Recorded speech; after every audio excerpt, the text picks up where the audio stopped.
This is Make It Plain. Make It Plain. MIP With Masamela Matfumo. Mark Thompson. Make It Plain. Get woke. All right, ladies and gentlemen, if you have been watching us on social media, you see we just aired the Vice President's speech in Charlotte, North Carolina, with another large sellout crowd. We'll talk about that, and honored to talk about that with the chair of the Democratic National Committee, our dear brother, Jaime Harrison. Hey, man, how you doing? I'm great, Rev. Thank you so much for having me on. And these are some amazing times we're in right now, brother. Let's start there, because I want to ask you something. This is incredible, the swiftness of this. For years, and I'm sure you agree, in America, we've had campaigns that last 2 years. Yeah. Other countries have mechanisms to cut that out. Like in Britain, they do a snap election. It's a couple of weeks and it's a wrap. I wonder if what we're doing now actually is going to change things. Do you think that people will now want to not see 2, 3, 4-year election cycles, but rather something that happens in 120 days? It seems that people were more engaged and more interested by the brevity of this campaign. Well, yeah, you and I both know and understand that part of the reason why we have these long campaigns is because campaigns have become a business. And there are a lot of people who make a lot of money in this business in terms of the advertisements and everything else that goes into it. And so it's almost an industry in and of itself. And so that's the thing you have to push against. The reason why, you compare the other countries, the amount of money that they raise for elections pale in comparison to the amount of money that we raise in the elections in this country, because, they are much bigger. I mean, we're a bigger country than most, but also because we take 2 years in order to run races. I mean, I remember I ran for the U.S. Senate and I launched 2 years before the actual election. And it's a lot. It's a lot on the individuals, a lot on the families, a lot on the communities as well. So, yeah, it is. So I'm sure you also watched her in Charlotte. She hit all the great points. And then right after that, I actually have MSNBC on. The new opportunity economy commercial is so good. Jaime, I think what she does well and what she did well Tuesday night, Kamala does not seem, I shouldn't call her Kamala, Vice President Harris, even on Tuesday night, does not seem so scripted and so rehearsed. She talks like a genuine, authentic person talking to you. Even when she was talking to Trump and rebutting him, she was speaking, and I could imagine people looking at her saying, I would have said that. I would have responded in that way, even down to the body language. It was very relatable. Very relatable, and it makes people comfortable, right? And want to hang. This is a person that you want to spend some time with, that you want to hang out with, who's going to have fun, who's going to, give you as much as you give her, right? Right. And that's what you enjoy. And I can, particularly speaking from the Black perspective, those folks that you like to go play spades with, right? And you gonna talk all your mess, and they gonna give you as much mess as you talk, right? That is who we have as our MVP, our soon-to-be president of the United States.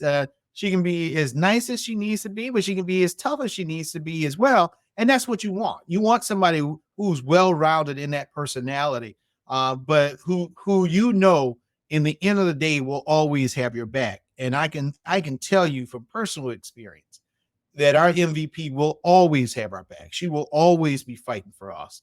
And she won't be silent in the face of hatred and bigotry and division. She's going to be fighting for all of us. And that's really, really important.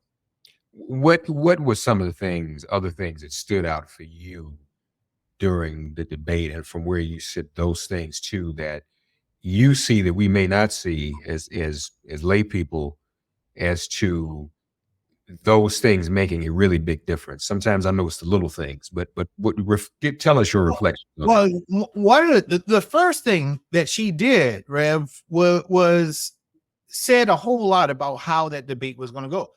They both walked out. Donald Trump went to his podium. She walked over from her podium into his space, reached out her hand and said, "Hi, I'm Kamala Harris." So that one, he heard how she pronounces her name, right? So just to put that standard there, like Kamala Harris. And then she went into his space, Right. to let him know that she wasn't having it. But, you know, that she was going to have a command of that stage. And she did. The Right. entirety of that debate, she commanded the respect that you want the next president, the leader of the free world to have. And I've said it when I was on Morning Joe right before the debate itself.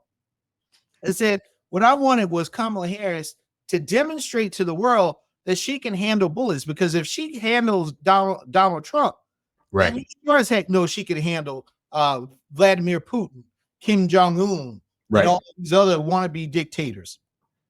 And she did that. Yeah. She did that. She controlled that conversation. She controlled that flow. And I think she earned a whole lot of new voters as a result. Yeah, I agree. I think it made a great big difference in terms of what she presented. Now, the money. How many did we raise after?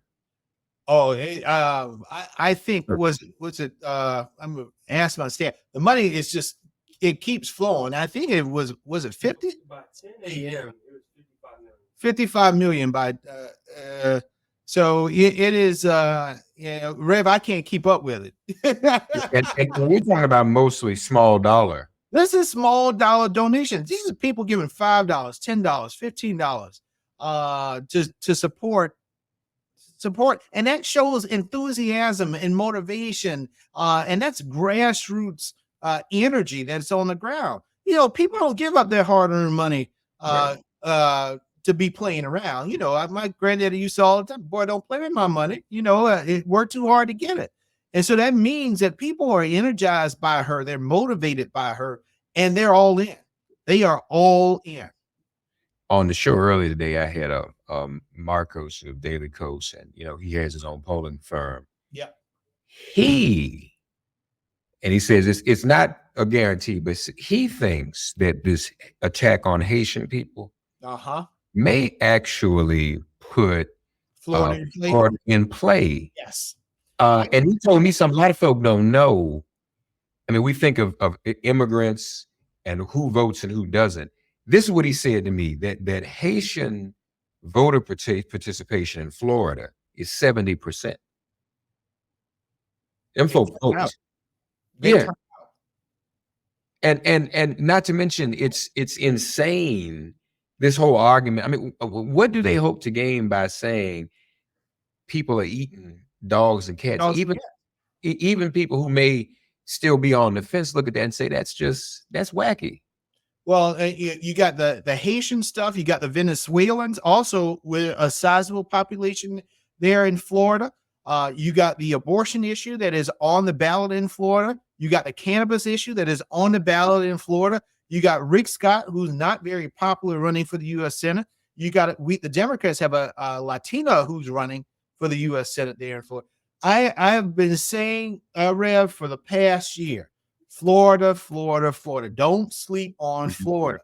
Those stars may be aligning there, and we might surprise some people with, for the first time in 30 years, the Democratic Party has recruited a Democrat to run for every state house, state senate, and congressional race in that state this year. Yeah, that's important. She's in North Carolina today. Yep. You feeling good about North Carolina? In North Carolina. I've spent so much time in North Carolina, and what I've purposely done, Rev, I haven't been going to Charlotte and Raleigh. I've been going to Eastern North Carolina in those rural counties. And I'm telling you, the energy on the ground there is special. And if we turn out those rural counties, and these are rural, and folks understand, rural doesn't equal white. There are a lot of rural Black counties all throughout the South. And they're low performing counties, meaning that the turnout levels aren't that high because people don't show up and they don't get organized. So I've been purposely focused on rural communities, and I'm going to be launching a bus tour soon in which we are going to spend some time. I'm going to bring some celebrities and different folks. And we're going to spend some time in some of these battleground states, but going to the rural communities in those states. Yeah. I love to join you, man. Yeah, man, we'd love to have you. We need to hit those streets. So there's North Carolina, Georgia. Georgia. Because look, we know Black women are going to overperform, and you talk about North Carolina and Georgia. It would seem to me Georgia would be in play as well. Yes, Georgia is in play. It's the reason why the VP and Tim Walz did a little Southern Georgia bus tour. We're going to go back into Georgia again. That southwestern part of Georgia, again, a lot of rural counties there. Part of how Reverend Warnock won, did well in Atlanta, did well in Savannah, his hometown, but we were able to really juice the turnout in some of those rural southwestern Black counties. They're very small, but Black counties in Georgia. So that playbook is a playbook that we can use, I think, in North Carolina. We look at in terms of Florida. But also in Pennsylvania as well. Got a lot of rural counties there and need to find ways to continue to engage people in those communities. Everybody I'm talking to is no longer speaking of Michigan and Wisconsin as battleground. Folk are sounding like we have those in the bag, those two states. Are you confident about Michigan and Wisconsin? Well, we're going to work like we are behind. And that's nothing is safe in my eyes until election night. We get to 270, and then I'm gonna breathe a sigh of relief. So it's about all gas, no brakes, Rev.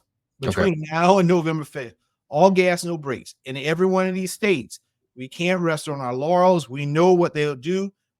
They'll try to cheat. They'll try to suppress people. So until we get those certifications done. And here on election night, Pennsylvania, Commonwealth, Pennsylvania for Kamala Harris, North Carolina for Kamala Harris, Florida for Kamala Harris, Georgia for Kamala Harris, Michigan, Wisconsin, Nevada, Arizona. We're not resting. We're pushing as hard as we possibly can because we know what's at stake. Now, also, let's face it, I think we have to brace for the foolishness. Yes. What are you anticipating them trying to do, either with the electors in the different states or with the House? And what contingency plans are you putting in place for that? Well, even before we get to electors, we know they're going to have some foolishness on election day. They're going to try to go onto campuses of our HBCUs, intimidate some of the young people in the on those college campuses. We have lawyers on the ready for that. We know that they are going to try to flag ballots for various folks in order to say that they're not a legitimate voter. We got lawyers for that. I want your listeners to understand that if you run into any issues or problems, or you hear of anything, go to iwillvote.com, iwillvote.com, and there is going to be a voter hotline on there where we will have lawyers. We already have lawyers on the ready right now to address any issues that you may have in terms of your registration, in terms of your voting. If you see stuff that's going on, barriers to suppress voters, go to iwillvote.com. We have built the largest voter protection program in the history of the DNC. So we are ready for that. I got money in the bank, ready for any lawsuits or whatever we need, Rev. We are serious about this. That, it's sad to see Republicans keeping people from the ballot box. Yes, I want people to vote Democrat for the Democratic Party, but I support Americans voting. Let everybody vote, because I believe that we can get into that Coliseum and we can debate on the issues, and I believe we'll win just based on that policy discussion. I don't need to suppress people, keep them from the ballot box. But Republicans, that's all they got. No, indeed. No, that's very, very important. Also, as we've been saying to people, folks, we live in a new technology. Everyone can participate from home. Text banking, phone banking, yes, postcards. Is there, Chair, a central website people can go to if they want to? Let's say I want to help out in the battleground state. I want to text and phone bank from my home in Idaho or whatever. Is there a place where we can send people to get plugged in? Yep, they can go to KamalaHarris.com and sign up to volunteer there, or they can go to Democrats.org and sign up to volunteer there. And what you will see is we have options for whatever state that you are in. You can plug in with the state party, plug in with a campaign apparatus there to get involved. And there are all types of options. And Rev, you just listed them out, from postcards to phone. You want to volunteer for the rallies that are happening. If you want to register voters, if you want to knock on doors, anything that you want to do, I can tell you 9 times out of 10, you can find it. And we have it there for you. There have been hundreds of thousands of folks who have signed up to volunteer over the course of these last few months since Kamala Harris has become our nominee.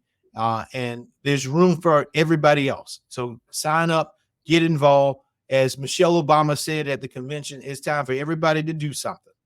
And folks, it does make a difference. You might not think it does, but nowadays, because you can text from your phone. You can, from this phone banking, and you don't have to be in that physical location.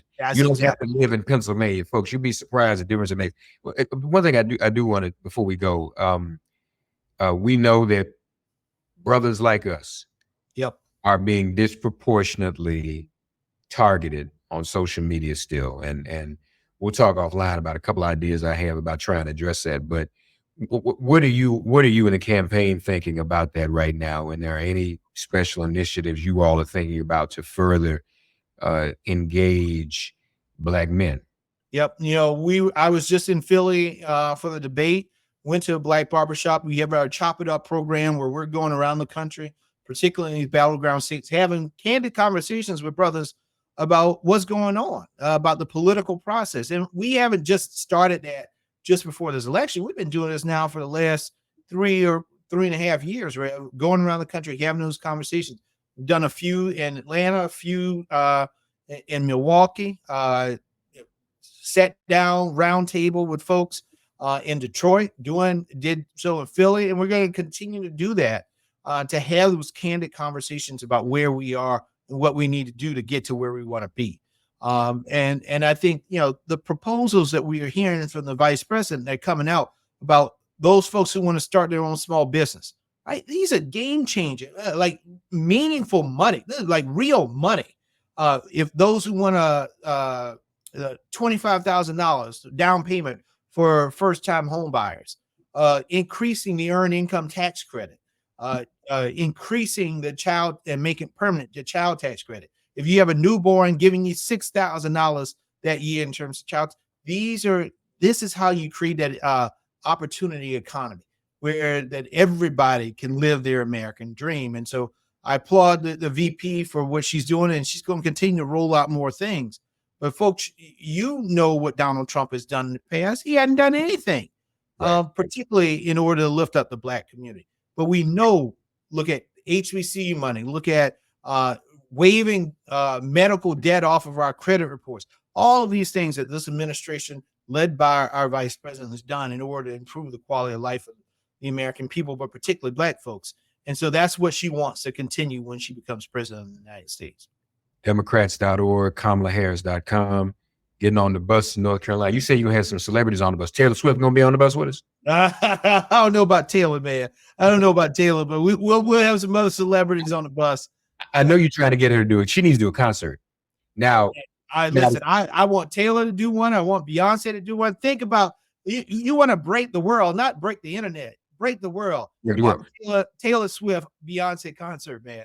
What I'm saying, the streets are saying that's being talked about. If you pull that off, brother, you'll be the greatest chair in the history and you will break the world. So let's make it happen, folks. Democrats.org, KamalaHarris.com. IWillVote.com also. Or vote.com in case of folks and people go, because what Jamie's saying is important. You want to make sure you're registered. There's been no funny business. People are being purged. Yep. And you can check your status on IWillVote.com. Check your status on IWillVote.com. Most states it's 30 days out. Yeah. So we're not in 30 days yet. So now is the time to do it. Make sure you're clear and that you can get in the chair of the Democratic National Committee. We'll be seeing more of him this weekend as the annual Congressional Black Caucus annual legislative conference takes place. I believe Vice President Harris is speaking on Saturday night as a former member of the Congressional Black Caucus. We look forward to that. But as always, my brother, keep up the good work, and looking forward to seeing you out in the streets too, man. Thank you, brother. Appreciate you, man, and all you do. Thank you, man. Thanks for getting woke and listening to Make It Plain. As always, perform an act of kindness on behalf of an elder or young person. Write a letter to a sister brother who just so happens to find her or himself incarcerated. Offer libations to the ancestors upon whose sturdy shoulders we all now stand. And above all, give thanks to the God of your understanding by whatever name you call her and him. All God asks of us is that we give each other love. Thanks for giving MIP love. And please remember to subscribe and give us a 5-star rating. If all hearts and minds are clear, it has been made plain.